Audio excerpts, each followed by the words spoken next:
Wow, what an easy and simple to play career mode. It's both simple and easy. Though, I wish there was more I could do with the support cards in this game, like maybe have a tournament of some sort, like a cup of Unity even? Ask and I shall receive! The Unity Cup is here, and with it a new set of rules. Now, you probably clicked on this video because you're having trouble with these fucking two, and let me tell you, I'm here to help. And what if I could get you A-rank Umas consistently? Well, have no fear, and welcome to the definitive Umamusume Guide Part 2. Wait, didn't Guts get like an update or something? Oh, that's right.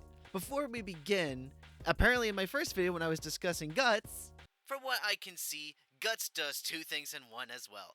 It manages your stamina consumption, and it works as secondary stamina for the last spurt. It turns out it is now out of date, because during the half anniversary update, Guts also received a buff. It used to work as like a secondary stamina during the final spurt, and would help with stamina consumption. In a way, it was kind of like fuel management in a race car. Now, it adds bonus speed during the last spurt as well. That's right, Guts is now NOS! Ikuyo!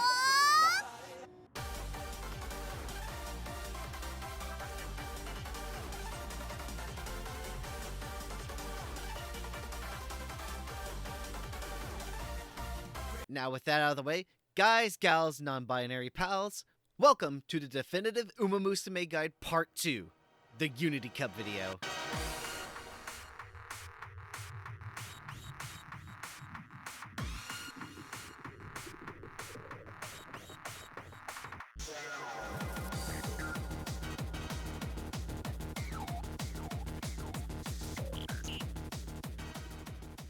Okay, time to help with the Unity Cup.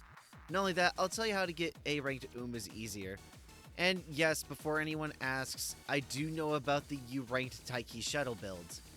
No, I don't have the deck for that because I'm not made out of gold, so A-rank it is. Also, this may or may not work for you, so use at your own discretion. Okay, so first thing you need to do is pick your Uma, Legacy, and cards like always. Now it is super important here because you want to get legacies and cards that mesh well with your Uma. One thing I failed to mention in the last video is an Uma's growth rate. Growth rate is dependent on each Uma themselves, and most will have a 20-10 split on two different stats. Haru Urara has a 20% growth bonus on Guts and 10 for Power. Some Umamusume have their growth rate split in unorthodox ways, such as Agnes Digital, having an 8% growth rate in Speed and Stamina, and a 7% growth rate in Power and Wit. Umas with different variations will also have different growth rates. Rice Shower's growth rate is 20% for Guts and 10% in Stamina, but our Halloween variant has 15% in Stamina and Power instead. When picking a legacy, pick ones that could give you their skills that could assist you, or sparks that will even boost your stats more. As for cards, I would say you want to pick ones that are based off of your Uma's attributes. For example, my first competitive A rank was Mayano Top Gun, so I put more focus on speed and stamina cards and found legacies that were focused on stamina sparks. Now I'm sure you've noticed the scenario link under some Umas and some of the support cards. That is because they are tied specifically to that career story. The main characters for the Unity Cup in particular have a major role in it are Machikane Fukukataru, Taiki Shuttle, Haru Urara, and Rice Shower. Once you picked your Uma's legacy and cards, we can get started.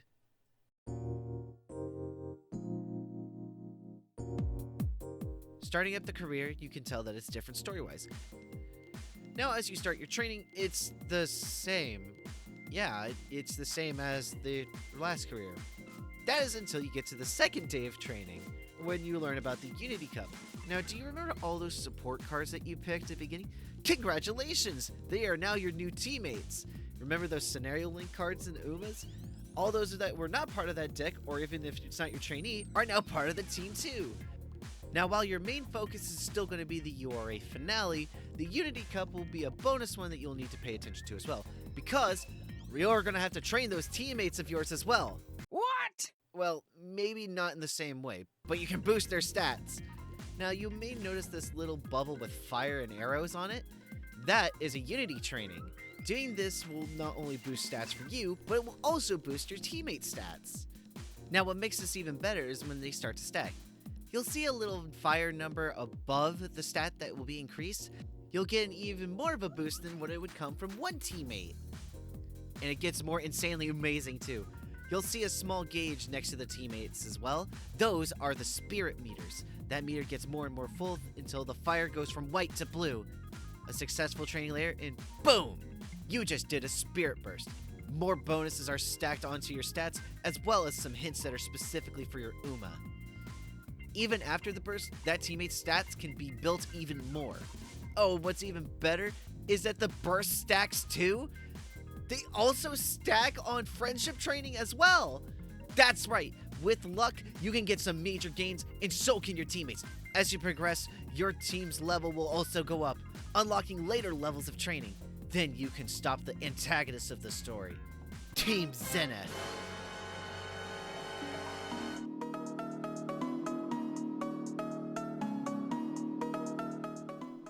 Director Akikawa decides to go to the United States for whatever reason, and then has to leave someone in her place. Now you would think, oh, she would leave Tazuna. I mean, she's the director's second in command, right? Wrong! Nope! Instead we get this bitch, Riko Kashimoto, and her two main team leaders, Bitter Glass and Little Kakon. The best way I can describe these guys are they're the Notre Dame of this story. They have the "we are better than you in every way because we are elite" camp of mine, and I don't vibe with that. I mean, this girl boss failure basically came up to me and said I was a shit trainer because I'm too lax, and that I'm basically not pulling a big brother by watching them all the time. Like, excuse the fuck out of you, who are you to tell me how to raise my Umas?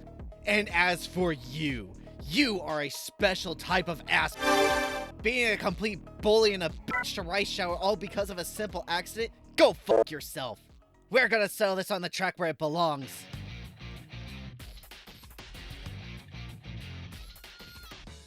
Before the Unity Cup, there will be 4 preseason races. Which is odd because there's no regular season races. Unless the preseason is the regular season, then... Anyway, these races will determine where you are in ranking. There are 3 teams that you can take on. One of them is at the same level with you, and the other one is much tougher. Remember, harder the team, the higher the ranking. Or you could just bully the lower end team and try to treat it like a hard-fought victory like if you were Notre Dame. Yes! Yes! That's the second time I got to bully them in this video instead! Fuck you, whining Irish! The races are divided in the same way as the team trials, and you can arrange the team in the way that you see fit before the race, and also purchase skills before. The preseason races will take place in late December and in late June in the game. The main race itself will be held in late December, right before the URA finale. In the main race itself, this is where you will have to race Team Zenith. This is where all your hard work will come together. No matter what your ranking is, no matter how strong your team is, you will be racing them. That's it. All your hard work will either result in a win or a loss. All that you can do is hope that your Uma is fast enough and that the card Umas and the walk-ons on your team can get it together. Losing the race won't end the career, but it will make you feel awful. But winning the Unity Cup, you could shove it into their face and tell them that micromanaging will never get the results that they want. And that you are the best trainer, not her, you.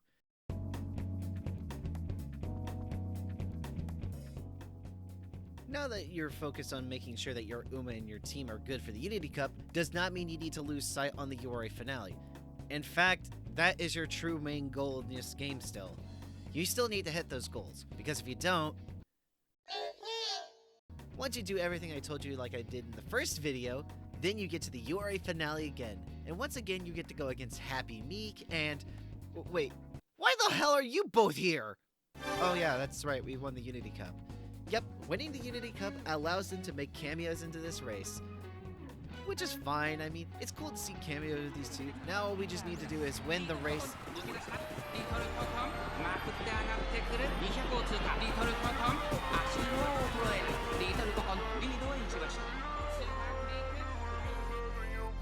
Are you kidding me? Congratulations on winning the Unity Cup. Because of that, these fucking two will come to ruin your run. I'm not even kidding. They are actually slightly overpowered on purpose. These two have ruined winning streaks, undefeated runs, all because the remnants of this fucking bitch refuse to surrender. Well, you know what? You want a war? You want a war? You'll get one. I just got the hot spring ticket from the raffle. I'm locked the in. 今スタートが切られました。各馬娘揃って綺麗なスタートを切りました。14番とマヤのトップがこの2人が競り合っているぞ。期待通りの結果を出せるか。1番さあ1コーナーから2コーナーへ向かっていく馬娘たち。順位を振り返っていきます。現在1番手はマヤのトップ。競っているみたいですね。前との距離が気になるのでしょうか。大欅を越え4コーナーへ。この直線で勝負が決まるぞ。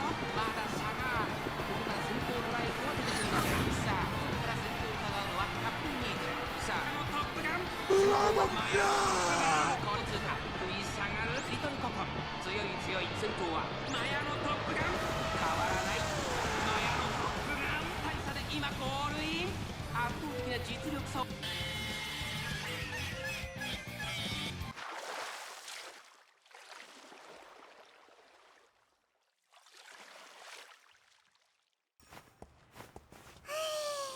Much better. If you win both the Unity Cup and the URA finale, get ready for some stat bonuses out the butt. If your training went well, you should have an A-ranked Uma. Now, it may not be an A+ or an S rank, but it's at least a start. This is the perfect time for you to play around with different Umas as legacies and cards, and then you'll find yourself a power combo. And that's basically it! Congratulations! You won the Unity Cup. There's also a special concert at the end for winning the Unity Cup as well. And now I gotta get stuff prepared for the next career mode that we're getting in the game soon, as well as a college football related video. And with that, I hope you guys enjoyed this video. I wanted to say thank you for watching, leave a like, subscribe, hit the bell, and next time I will show you how Haru Urara can beat a helicopter in a race.